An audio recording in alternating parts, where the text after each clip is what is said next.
kedatangan ke Jogja Retno, seorang wanita muda yang baru kehilangan ayahnya, tiba di Jogja bersama adiknya, Ismi, yang sedang sakit. Mereka pindah ke rumah peninggalan orang tua mereka untuk memulai kehidupan baru setelah serangkaian konflik dalam keluarga mereka. Namun, suasana rumah itu terasa berat dan sunyi. Malam pertama di rumah baru, Ismi mengalami demam tinggi. Retno mencoba merawatnya, tetapi adiknya mulai mengigau, menyebutkan nama seseorang yang tidak dikenal.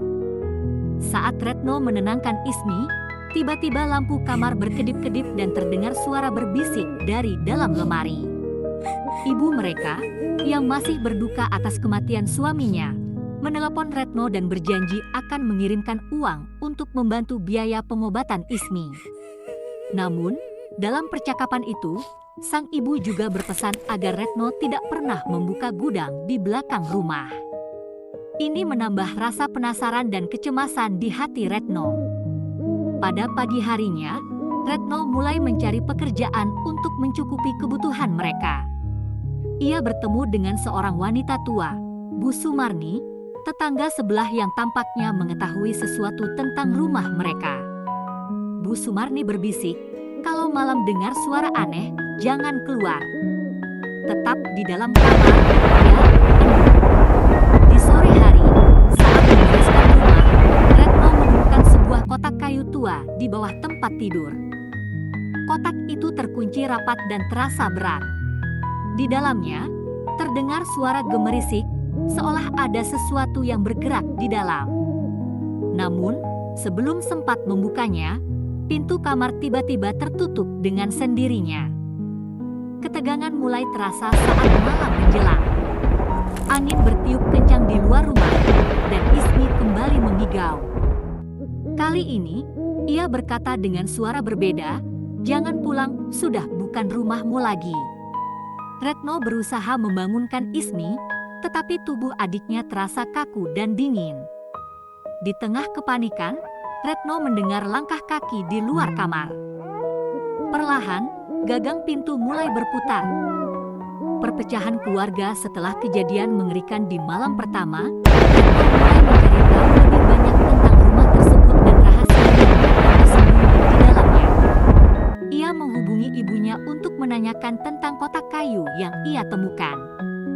Sang ibu terdiam lama sebelum akhirnya berkata, "Jangan macam-macam, Retno.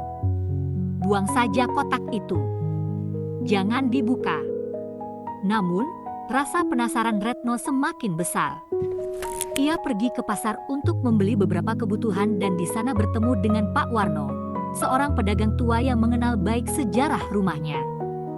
Ketika Retno menyebutkan tentang kotak kayu itu, Pak Warno tampak ketakutan dan berkata, "Sudah banyak yang pergi dari rumah itu. Jangan ulangi kesalahan mereka." Malamnya, Retno memutuskan untuk meneliti lebih lanjut isi rumah. Ketika ia memeriksa gudang belakang, ia menemukan foto-foto lama keluarganya yang tampak berbeda dari yang ia kenal. Salah satu foto menunjukkan ayahnya memegang kotak kayu yang sama, dengan ekspresi yang tampak muram. Namun sebelum sempat melihat lebih jauh, suara tangisan terdengar dari kamar Ismi. Retno segera berlari ke kamar dan menemukan adiknya duduk di sudut ruangan dengan tatapan kosong. "Dia datang lagi, Bak, dia di sini," bisik Ismi dengan suara lemah. Ketika Retno menoleh ke arah pintu kamar, bayangan hitam berdiri di ambang pintu, menatapnya dengan tatapan kosong. Setelah kejadian mengerikan di malam pertama, Retno berusaha memahami apa yang sebenarnya terjadi di rumah itu. Ia menghubungi ibunya untuk menanyakan tentang kotak kayu yang ia temukan. Namun, sang ibu terdiam lama sebelum akhirnya berkata, "Jangan macam-macam, Retno. Buang saja kotak itu. Jangan dibuka." Kata-kata ibunya justru semakin membuat Retno penasaran. Apa yang disembunyikan oleh keluarganya selama ini? Apakah ini ada hubungannya dengan bisikan dan suara-suara aneh yang ia dengar di rumah tersebut? Keesokan harinya, Retno pergi ke pasar untuk membeli beberapa kebutuhan. Di sana, ia bertemu dengan Pak Warno, seorang pedagang tua yang mengenal baik sejarah rumahnya. Ketika Retno menyebutkan tentang kotak itu, ekspresi Pak Warno berubah. Sudah banyak yang pergi dari rumah itu. Jangan ulangi kesalahan mereka, katanya dengan suara bergetar. Saat Retno kembali ke rumah, ia mendapati Ismi dalam kondisi yang semakin lemah. Adiknya mulai berbicara dengan suara yang bukan miliknya, seolah-olah ada seseorang yang berkomunikasi melalui tubuhnya. Kalian tidak boleh ada di sini, ini bukan tempatmu lagi. Gumam Ismi dalam bahasa yang tidak sepenuhnya dimengerti oleh Retno. Merasa panik, Retno mencoba menghubungi sanak saudara untuk meminta bantuan. Namun, tidak ada satupun yang menjawab teleponnya. Ia merasa seolah-olah keluarganya telah meninggalkannya sendirian untuk menghadapi sesuatu yang mereka semua tahu, tapi enggan membicarakannya. Malam harinya, suara-suara semakin menguat. Langkah kaki terdengar di lorong rumah, padahal hanya Retno dan Ismi yang tinggal di sana. Ketika Retno berusaha mengunci semua pintu, ia mendengar ketukan keras di jendela kamar Ismi. Dengan tangan gemetar, ia membuka tirai dan mendapati sosok samar berdiri di luar, menatapnya dengan mata kosong. Retno langsung menarik Ismi ke dalam pelukannya dan membaca doa yang ia ingat. Sosok itu tidak bergerak, tapi perlahan-lahan menghilang dalam kegelapan. Keesokan paginya, seorang wanita tua bernama Bu Sumarni datang ke rumah mereka. Ia membawa sesajen dan berusaha memberikan peringatan kepada Retno. Jangan melawan, enduk. Kalau kamu ingin selamat, kamu harus tinggalkan rumah ini.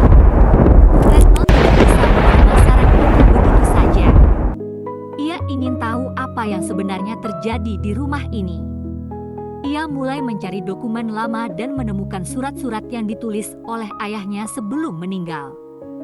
Dalam salah satu suratnya, ayahnya menulis, "Aku telah melakukan kesalahan besar. Aku telah membuka pintu yang seharusnya tetap tertutup. Kini, aku hanya bisa berharap mereka tidak mengincar anak-anakku." Retno menggenggam surat itu erat-erat. Kini ia tahu bahwa ancaman ini bukan sekadar imajinasinya. Ada sesuatu yang jauh lebih besar yang sedang mengintai mereka. Malam pun tiba lagi, dan kali ini Retno mendengar suara tangisan dari kamar Ismi. Ketika ia membuka pintu, adiknya sedang duduk dengan mata kosong dan wajah penuh ketakutan. Dia bilang akan datang malam ini, dia bilang akan mengambil sesuatu yang berharga. Saat itu, pintu kamar mereka terbuka dengan sendirinya. Setelah kejadian mengerikan yang dialaminya di malam sebelumnya, Retno semakin merasa bahwa rumah ini menyimpan sesuatu yang kelam. Suara-suara aneh, langkah-langkah tanpa wujud, dan bisikan-bisikan yang selalu terdengar di malam hari semakin membuatnya cemas. Namun, sebelum ia sempat mencari tahu lebih jauh, masalah baru datang dari keluarganya. Pagi itu, sebuah mobil berwarna hitam berhenti di depan rumah. Keluarga besar Retno, yang sebelumnya menghilang, kini datang dengan wajah penuh ketegangan. Pamannya, Pak Darto, yang selama ini tidak pernah menunjukkan perhatian, kini berdiri di depan pintu dengan segel tumpukan dokumen di tangannya. "Retno, kita harus bicara soal warisan Bapak.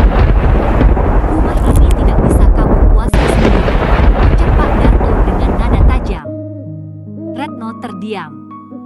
Ia tahu bahwa ini akan terjadi cepat atau lambat. Sejak kematian ayahnya, ia bisa merasakan bahwa keluarganya hanya peduli pada satu hal, harta. "Rumah ini bukan hanya milikku, Pak. Ini juga tempat tinggal Ismi.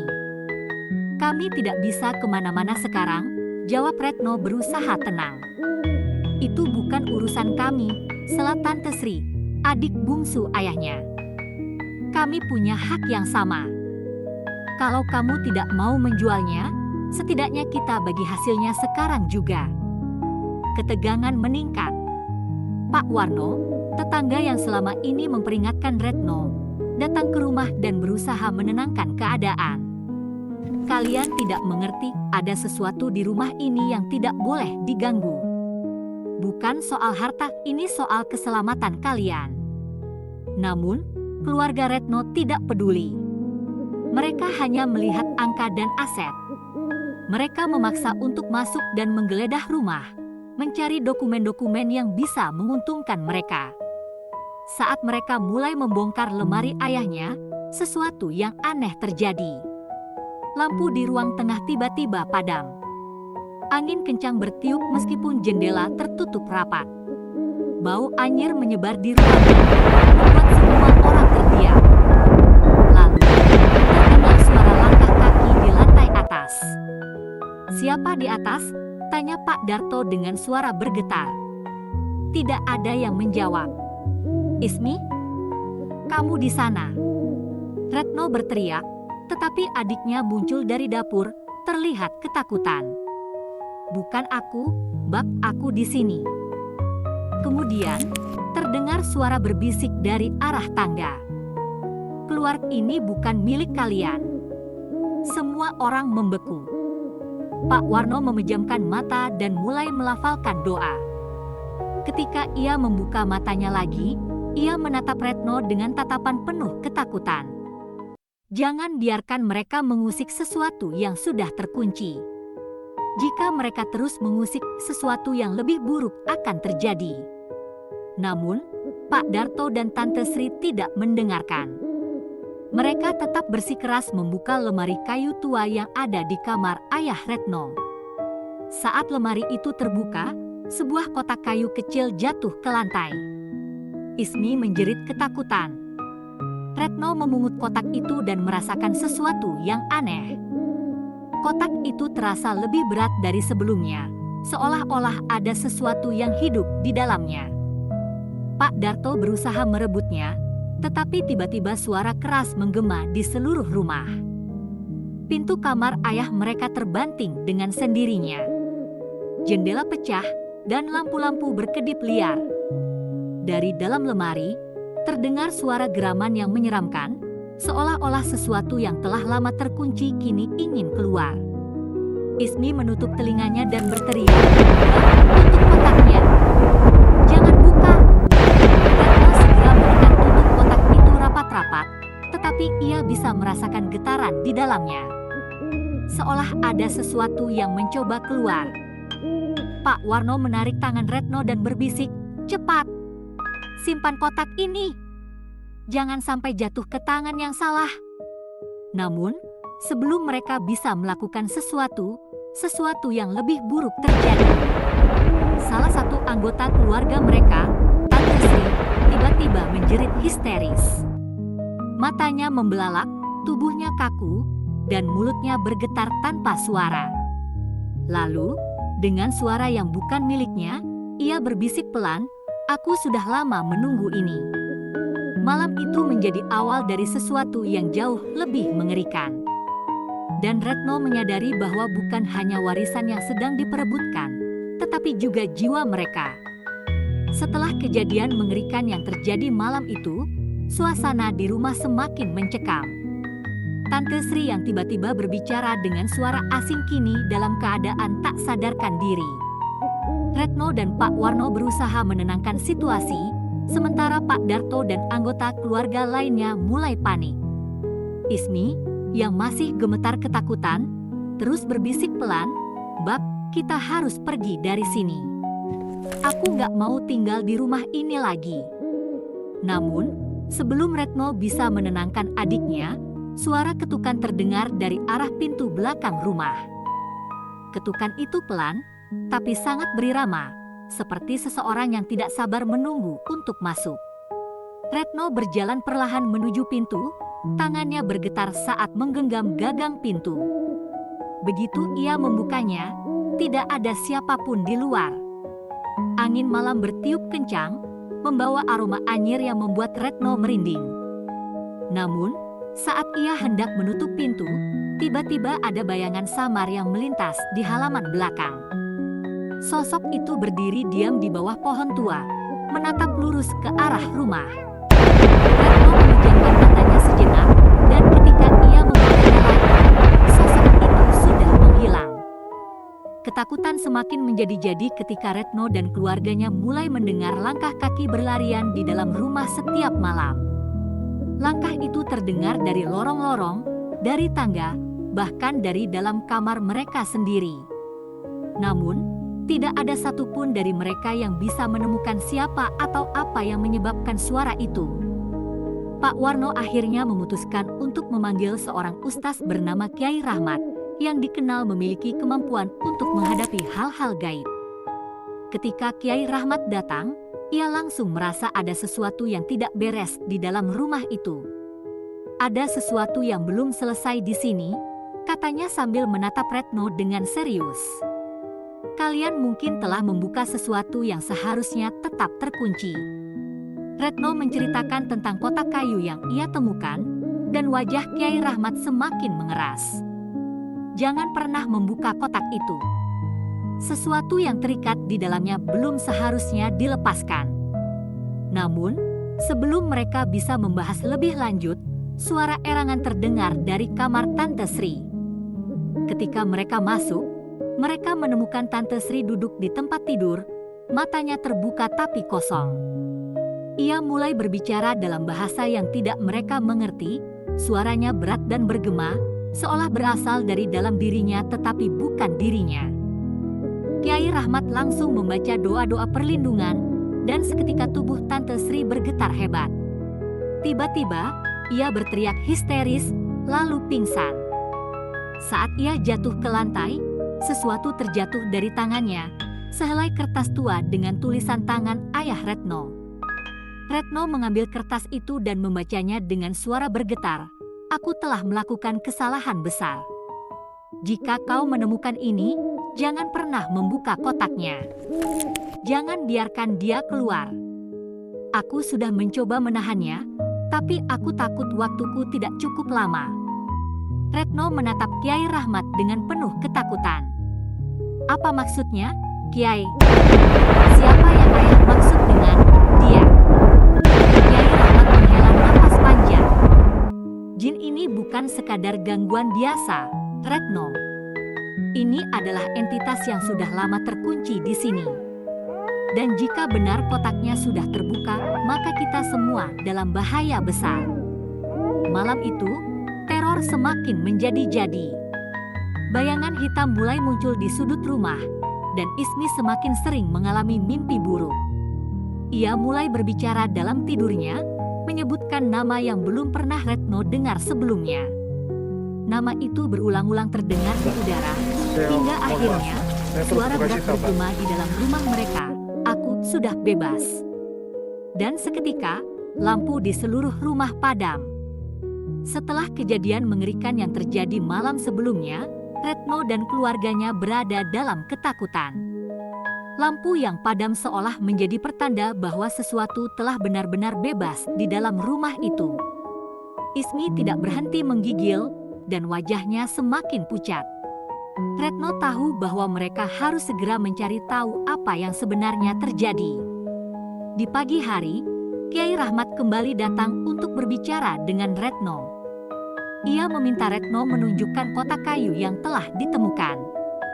Dengan tangan gemetar, Retno mengambil kotak itu dari lemari dan menyerahkannya kepada Kiai Rahmat. Begitu ia menyentuhnya, ekspresi wajah Kiai berubah drastis. Ini bukan sekadar benda biasa, Retno, katanya pelan. Ini adalah jimat yang pernah digunakan oleh ayahmu. Jimat ini tidak hanya berfungsi sebagai pelindung, tetapi juga sebagai segel yang menahan sesuatu yang lebih besar. Jika segel ini terbuka, maka yang terkurung akan bebas. Retno merasakan gelombang kecemasan di dalam dirinya. Ayah tidak pernah bercerita soal ini, Kiai. Tapi aku menemukan surat darinya yang menyebutkan tentang kesalahan besar yang ia lakukan.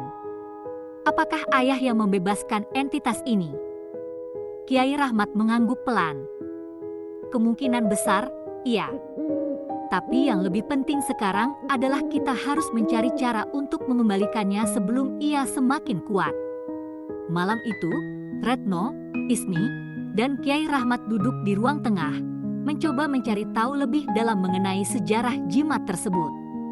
Mereka menemukan sebuah buku tua yang tersimpan di rak ayah mereka, dengan halaman yang berisi catatan-catatan tangan. Di salah satu halaman, ada sebuah simbol aneh yang sepertinya berkaitan dengan jimat itu. Saat Retno mencoba memahami simbol tersebut, tiba-tiba terdengar suara langkah kaki di luar rumah. Suara itu terdengar seperti seseorang sedang menyeret sesuatu yang berat. Dengan hati-hati, Retno mengintip melalui celah jendela, tetapi yang ia lihat hanya kegelapan. Lalu, suara itu berhenti tepat di depan pintu. "Jangan buka pintunya," bisik Kyai Rahmat. Namun, sebelum mereka bisa melakukan sesuatu, pintu mulai bergetar dengan keras. Ismi menjerit dan bersembunyi di belakang Retno. Mereka bisa mendengar suara berbisik di balik pintu, suara yang terdengar menyeramkan dan bukan milik manusia. "Aku ingin kembali, biarkan aku masuk." Tiba-tiba, jendela-jendela mulai bergetar dan angin dingin berhembus ke dalam rumah. Buku yang tadi dipegang Retno terlempar ke lantai, terbuka pada sebuah halaman yang bertuliskan, "Jika segel terbuka, maka darah harus dikorbankan untuk mengikatnya kembali." Retno menatap Kyai Rahmat dengan ketakutan. "Apa maksudnya, Kyai? Apa yang harus kita lakukan?" Kyai Rahmat menarik napas dalam-dalam sebelum menjawab, "Satu-satunya cara untuk mengurung entitas ini kembali adalah dengan melakukan ritual penyegelan ulang. Tapi untuk melakukannya, kita membutuhkan sesuatu yang sangat berharga." Ismi tiba-tiba menegang. "Tidak mungkin, aku tidak mau kehilangan siapapun lagi." Sebelum mereka bisa mendiskusikan lebih lanjut, suara ketukan keras terdengar dari semua jendela di rumah, seolah-olah ada sesuatu yang mencoba masuk dari segala arah. Suhu di dalam rumah tiba-tiba turun drastis, dan napas mereka mulai terlihat seperti uap putih. "Kita tidak punya banyak waktu," kata Kyai Rahmat. "Entitas itu semakin kuat. Jika kita tidak bertindak sekarang, kita semua akan terjebak dalam kegelapan selamanya." Retno menggenggam tangan Ismi erat-erat. Ia tahu bahwa mereka harus segera membuat keputusan. Tapi apakah mereka siap menghadapi konsekuensi yang mungkin terjadi? Malam semakin larut, dan suasana di dalam rumah Retno semakin mencekam. Ismi menggigil ketakutan di sampingnya, sementara Kyai Rahmat terus membaca doa-doa perlindungan.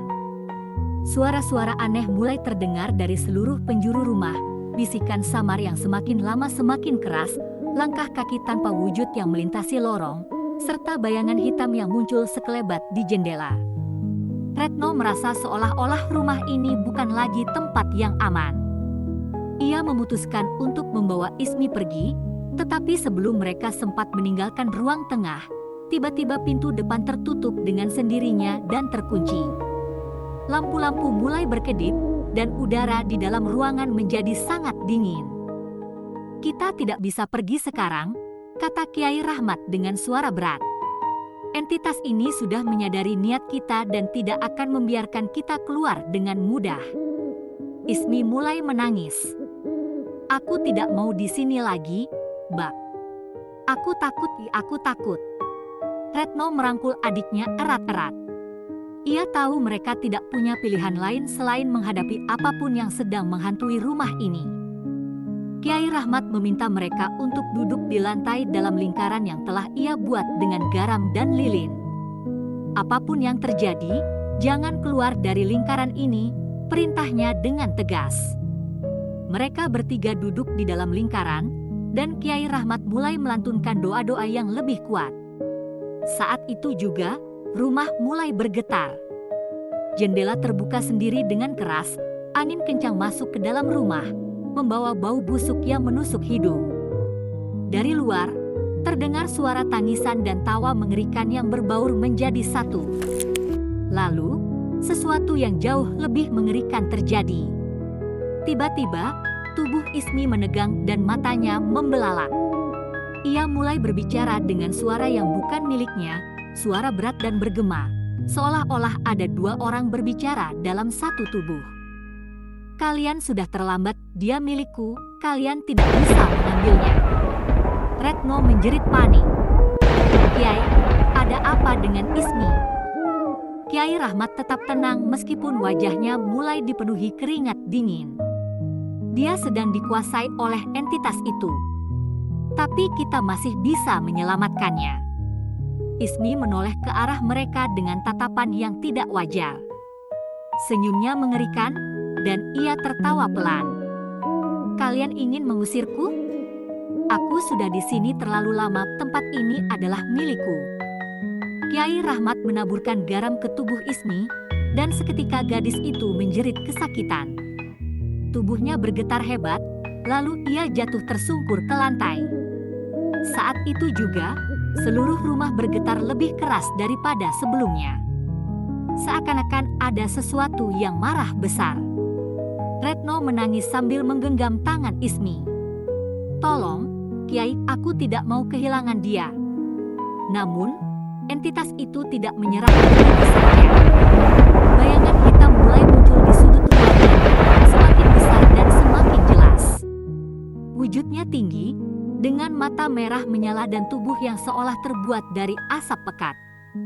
Sosok itu mendekat dengan perlahan, lalu berbicara dengan suara dalam dan mengerikan. Jika kalian ingin menyelamatkannya, berikan aku sesuatu yang lebih berharga. Retno menelan ludahnya. Apa maksudmu? Sosok itu tertawa. Seseorang harus menggantikan tempatnya. Retno dan Kiai Rahmat saling berpandangan. Kini mereka tahu bahwa ini bukan sekedar gangguan biasa.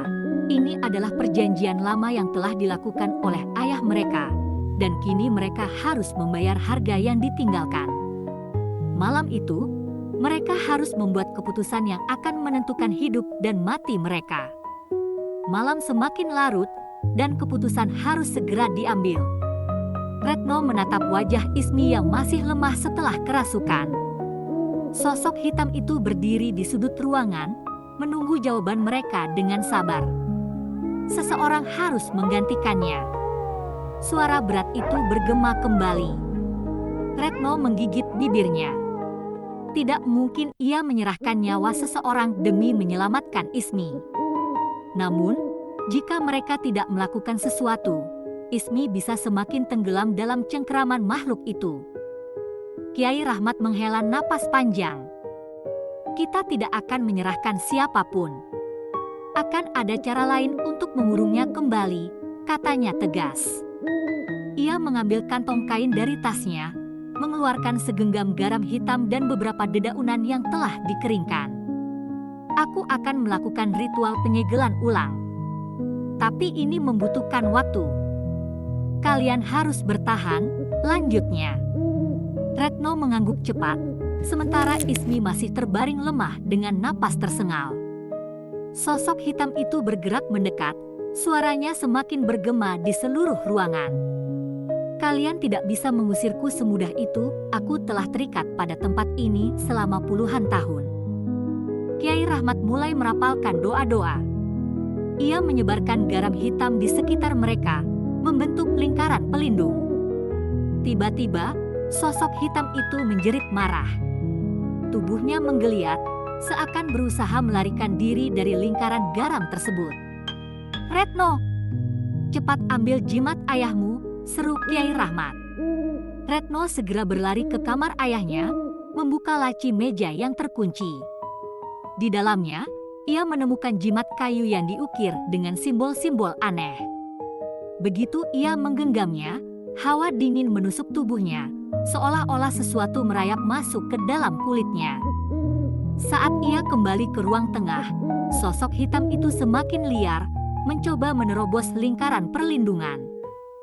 Kiai Rahmat mengarahkan Retno untuk berdiri di hadapan sosok tersebut sambil menggenggam jimat erat-erat. Katakan namanya. Namanya yang asli, seru Kiai Rahmat. Retno ragu sejenak. Ayahnya tidak pernah menceritakan banyak tentang masa lalunya, tetapi di antara surat-surat tua yang ditemukan, ada satu nama yang berulang kali muncul. Rangga, teriak Retno. Tiba-tiba, suara jeritan yang lebih keras bergema di seluruh rumah. Sosok hitam itu menggeliat hebat, tubuhnya mengecil dan tertarik ke arah jimat yang dipegang Retno. Angin kencang berputar di dalam rumah, membuat benda-benda berjatuhan. Ismi terbangun dan bergerak saat tubuhnya terasa ringan, seakan-akan sesuatu yang menangannya selama ini telah pergi. Retno terus mengucapkan doa yang dipandu oleh Kiai Rahmat, meski hawa dingin semakin menyelimuti tubuhnya. Sosok hitam itu semakin terhisap ke dalam jimat, hingga akhirnya hanya tersisa suara rintihan panjang, lalu hening. Retno jatuh terduduk, tubuhnya lemas. Ismi menangis dalam pelukannya. Kiai Rahmat segera menutup jimat itu dengan kain putih dan memasukkannya ke dalam kantong garam hitam. "Ini belum selesai," kata Kiai Rahmat dengan suara lirih. "Jimat ini harus dikuburkan di tempat yang jauh dan tidak boleh ditemukan lagi. Jika sampai seseorang membukanya kembali, maka dia akan kembali juga." Retno menatap jimat itu dengan ngeri. Ia tidak ingin peristiwa ini terulang lagi.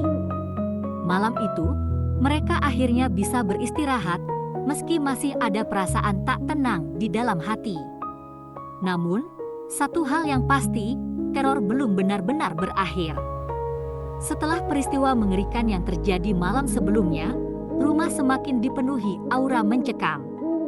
Retno masih bisa merasakan hawa dingin yang menusuk kulitnya, sementara Ismi mulai menunjukkan tanda-tanda kelelahan luar biasa. Malam itu, mereka sadar bahwa pertarungan belum usai. Kiai Rahmat duduk bersila di ruang tengah, menyiapkan ritual yang akan dilakukan malam ini. Ia telah membawa berbagai perlengkapan, garam hitam, kemenyan, dan air doa yang telah disiapkan dari pesantrennya. "Kita harus menyelesaikan ini sebelum entitas itu semakin kuat," ucapnya dengan serius. "Jika kita terlambat, kekuatannya bisa menjadi di luar kendali." Retno menatap Ismi yang duduk di sudut ruangan, tubuhnya terlihat lemah dan pucat. Ia tahu, adiknya masih merasakan pengaruh dari makhluk yang telah mengincarnya sejak lama. "Apa yang harus kita lakukan, Kiai?" tanyanya dengan suara gemetar. Kiai Rahmat menghela napas panjang. "Kita akan melakukan penyegelan ulang. Namun, ini bukan sekadar ritual biasa. Kita harus memastikan bahwa entitas ini tidak bisa kembali lagi." Mereka mulai dengan membentuk lingkaran perlindungan di tengah ruangan. Retno dan Ismi duduk di dalam lingkaran itu, sementara Kiai Rahmat mulai membakar kemenyan. Aroma khas segera menyebar ke seluruh ruangan, dan seketika hawa dingin semakin terasa. Tiba-tiba, suara ketukan terdengar di pintu belakang rumah. Ketukan itu tidak biasa, terdengar seperti kuku yang menggores kayu dengan kasar. Retno menoleh ke arah pintu dengan napas tertahan. "Jangan buka," perintah Kiai Rahmat tegas. "Itu bukan manusia." Ketukan itu semakin keras, berubah menjadi pukulan-pukulan kuat yang mengguncang pintu. Ismi mulai menangis, tubuhnya bergetar hebat. "Mbak, dia ada di sini lagi, aku bisa merasakannya." Suaranya begitu lemah dan putus asa. Retno menarik adiknya ke dalam pelukannya. Kiai Rahmat segera mengambil segenggam garam hitam dan melemparkannya ke arah pintu. Seketika, suara pukulan itu berhenti. Namun, dari luar terdengar suara bisikan yang begitu dingin dan menyeramkan. "Kalian tidak bisa mengusirku, aku telah berada di sini sejak lama, aku ingin sesuatu yang telah dijanjikan kepadaku." Kiai Rahmat menutup matanya, melanjutkan doa-doanya dengan lebih khusyuk. Cahaya lilin di sekitar mereka mulai berkedip-kedip, seolah-olah ada sesuatu yang mencoba memadamkannya.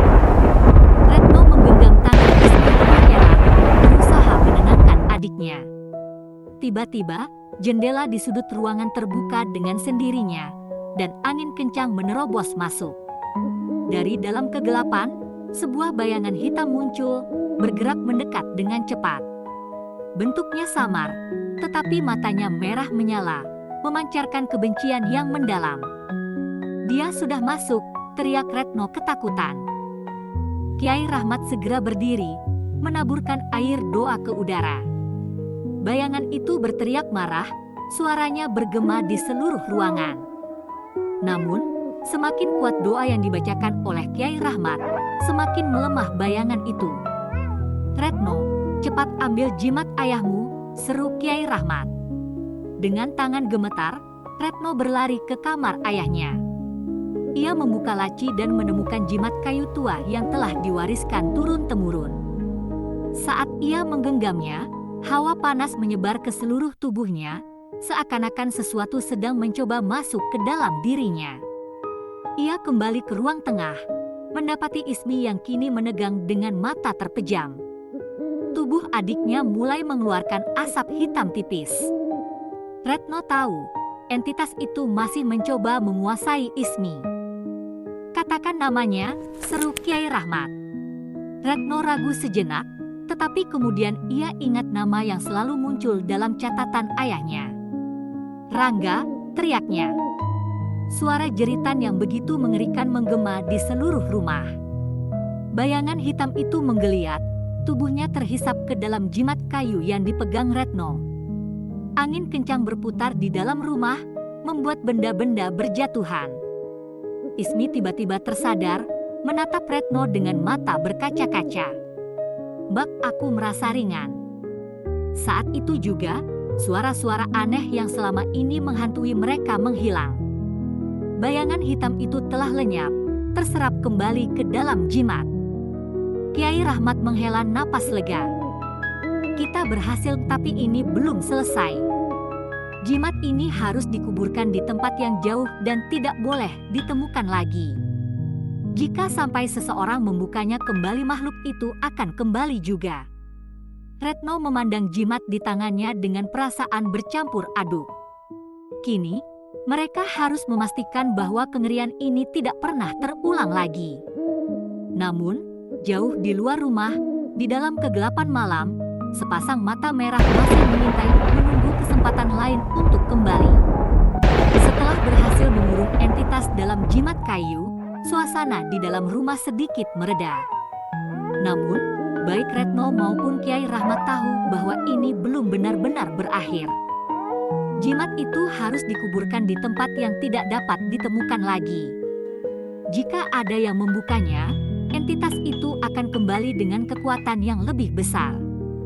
Retno duduk di samping Ismi, menggenggam tangan adiknya yang masih lemah.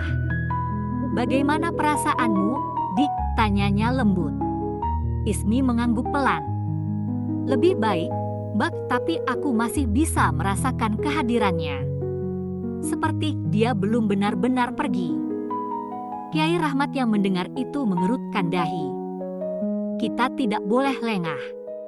Makhluk itu mungkin masih mencoba mencari celah untuk kembali. Kita harus segera mengubur jimat ini sebelum semuanya terlambat."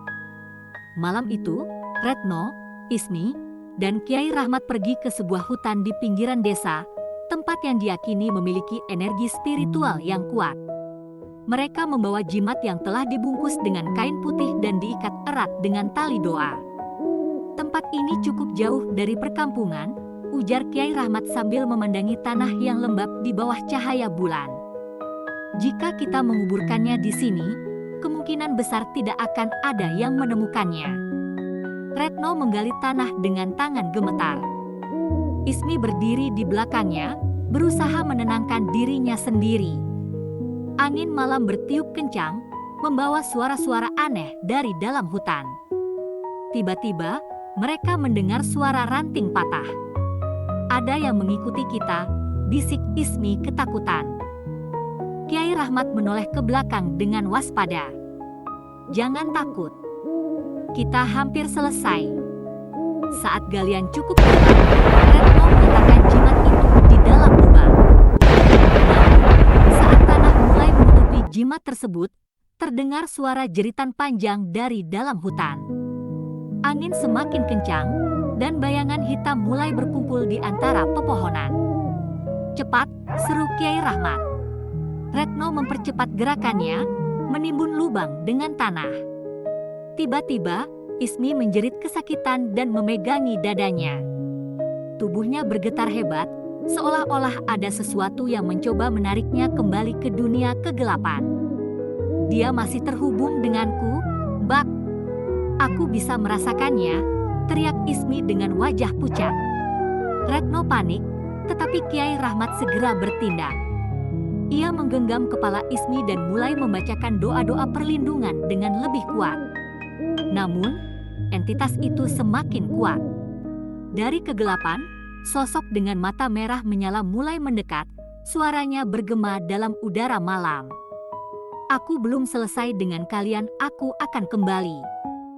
Kiai Rahmat mengambil air doa dan menyiramkannya ke tanah yang baru saja dikuburkan.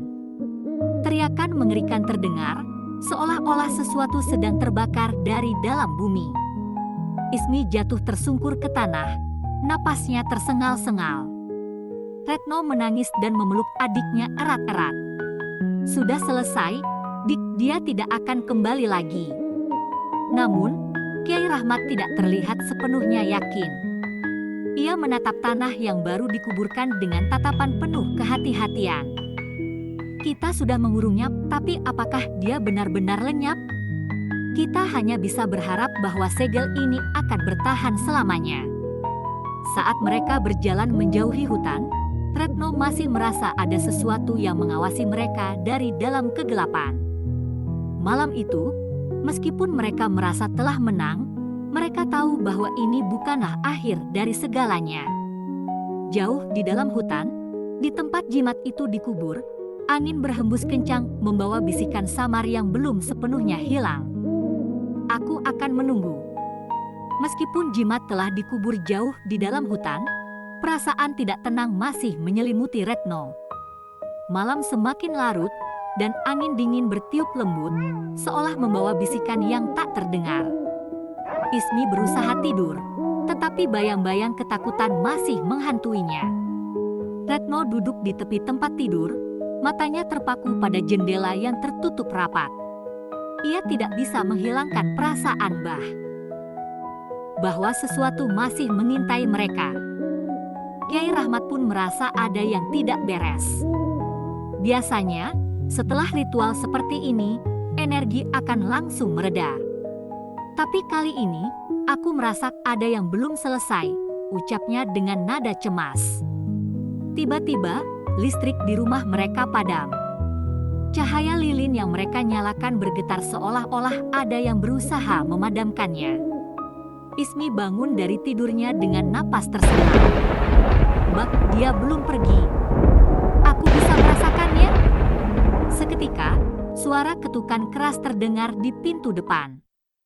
Ketukan itu semakin lama semakin kuat, disertai suara geraman yang menggetarkan dinding rumah. Retno menggenggam tangan Ismi erat-erat, sementara Kiai Rahmat mulai melafalkan doa perlindungan.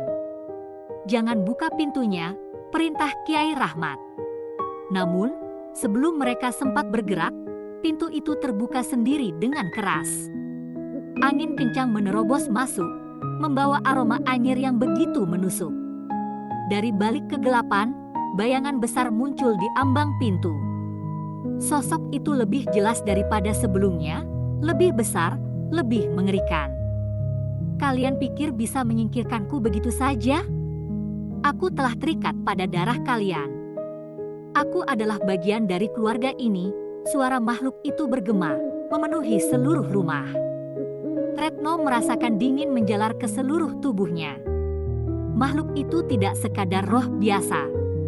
Ia adalah sesuatu yang telah lama berakar dalam sejarah keluarganya. Apa maksudnya, Kiai? Retno bertanya dengan suara bergetar. Kiai Rahmat menatap makhluk itu dengan mata tajam. Ini bukan sekadar jin liar, ini adalah entitas yang telah dipanggil oleh leluhurmu bertahun-tahun lalu. Kemungkinan besar, ayahmu atau kakek buyutmu pernah membuat perjanjian dengannya, dan kini ia ingin menagih apa yang menjadi haknya. Ismi mulai menangis. Tapi kita tidak pernah meminta ini. Kami tidak ingin berurusan dengan dia.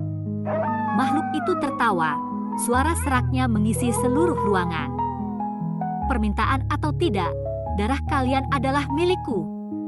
Dan kali ini, aku tidak akan pergi dengan tangan kosong. Tiba-tiba, tubuh Ismi terangkat ke udara. Retno menjerit, mencoba menarik adiknya kembali. tetapi kekuatan tak terlihat menahannya. Ismi meronta, matanya membelalak ketakutan. Kiai Rahmat dengan cepat mengambil segenggam garam hitam dari kantongnya dan melemparkannya ke arah makhluk itu. Sosok hitam itu menjerit kesakitan, tubuhnya bergetar seperti terkena bara api. "Aarga, kalian tidak bisa menghentikanku selamanya," geramnya. Retno, dengan keberanian yang tersisa, berlari ke kamar ayahnya dan mencari sesuatu yang bisa digunakan. Di dalam laci meja, ia menemukan sebuah buku tua dengan simbol-simbol yang sama dengan yang ada di jimat. Ia membuka halaman-halaman berdebu itu dan menemukan sebuah mantra kuno untuk mengakhiri perjanjian. "Kiai, aku menemukan sesuatu." Retno berlari kembali ke ruang tengah, menunjukkan buku itu. Kiai Rahmat membaca tulisan itu dengan cepat, lalu mengangguk. Ini bisa menghancurkan ikatan yang menghubungkan entitas ini dengan keluarga kalian. Tapi kita harus melakukannya sekarang."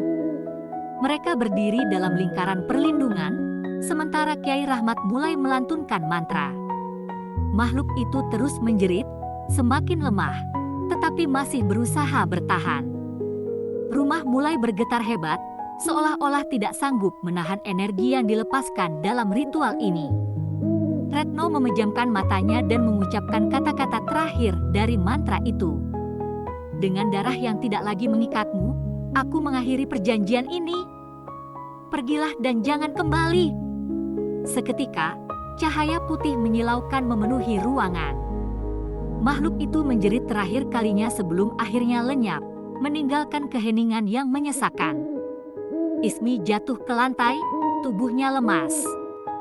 Retno berlari memeluknya, air mata mengalir deras. "Sudah selesai, Dik, sudah selesai."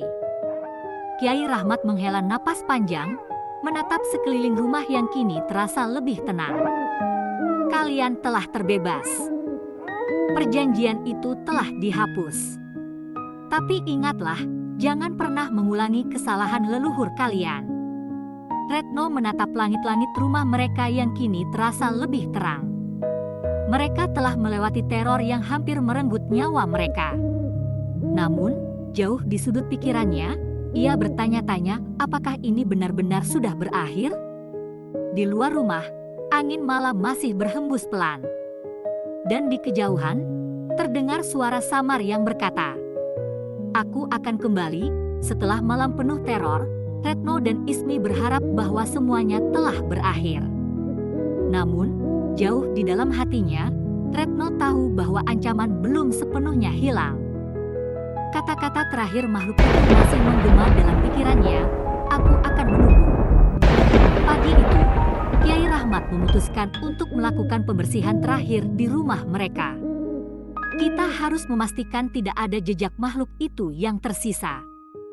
Kalau tidak, ia bisa kembali lebih cepat dari yang kita duga," ucapnya dengan nada serius. Retno dan Ismi mengemasi barang-barang mereka. Mereka berencana untuk meninggalkan rumah itu setelah ritual selesai.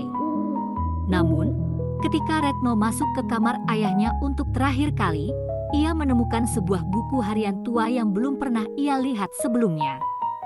Dengan tangan gemetar, ia membuka halaman pertama.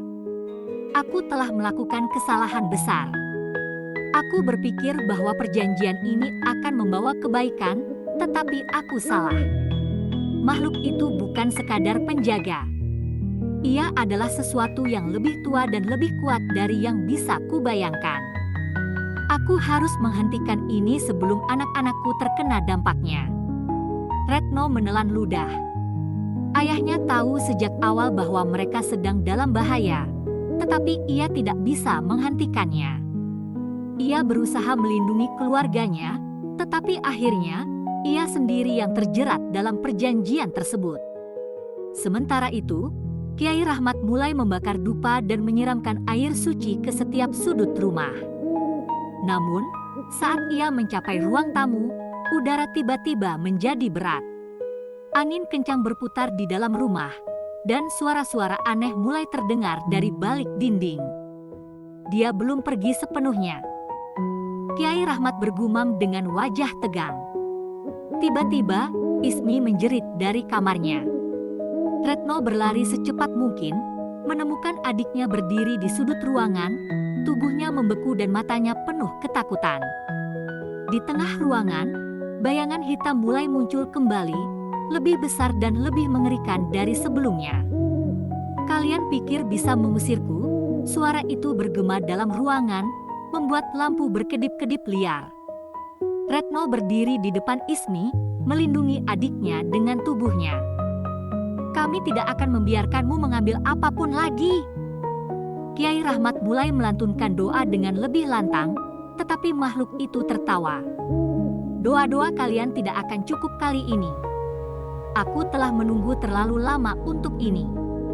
Tiba-tiba, jendela-jendela pecah dan rumah mulai bergetar hebat. Ismi berteriak, menggenggam lengan Retno dengan erat. Dalam kepanikan, Retno mengingat sesuatu yang ia baca di buku harian ayahnya. Makhluk ini tidak bisa dihancurkan, tetapi ia bisa diikat kembali. Darah keluarga harus digunakan untuk menyelesaikan apa yang telah dimulai. Retno menatap tangannya sendiri, lalu menatap makhluk itu. Dengan tekad kuat, ia menggigit jarinya hingga berdarah, lalu menggambar simbol yang tertera di buku harian itu di lantai kayu rumah mereka. Ia tidak tahu apakah ini akan berhasil, tetapi ini adalah satu-satunya cara. "Aku mengikatmu kembali. Dengan darah keluarga ini, aku menutup pintu yang telah dibuka." Retno berteriak sekuat tenaga. Makhluk itu mengeluarkan jeritan melengking. Tubuhnya mulai bergetar, tersedot ke dalam simbol yang baru saja Retno buat. Kiai Rahmat menambahkan doa-doanya, mempercepat proses pengikatan. Angin kencang menerjang ruangan, tetapi Retno tidak mundur. Ismi memejamkan matanya, menggenggam tangan Retno erat-erat. Dalam sekejap, semuanya berhenti. Makhluk itu lenyap, dan rumah menjadi sunyi. Kiai Rahmat jatuh tertidur, kelelahan. "Kita berhasil, kita benar-benar berhasil." Retno memeluk Ismi, meneteskan air mata lega. Namun, sebelum mereka meninggalkan rumah, Retno mengambil buku harian ayahnya dan membawanya bersamanya. Ia tahu bahwa sejarah ini tidak boleh diulangi. Pagi berikutnya, mereka meninggalkan rumah itu untuk selamanya. Mereka tidak menoleh ke belakang. Namun, jauh di dalam rumah kosong yang kini senyap, suara bisikan terakhir terdengar.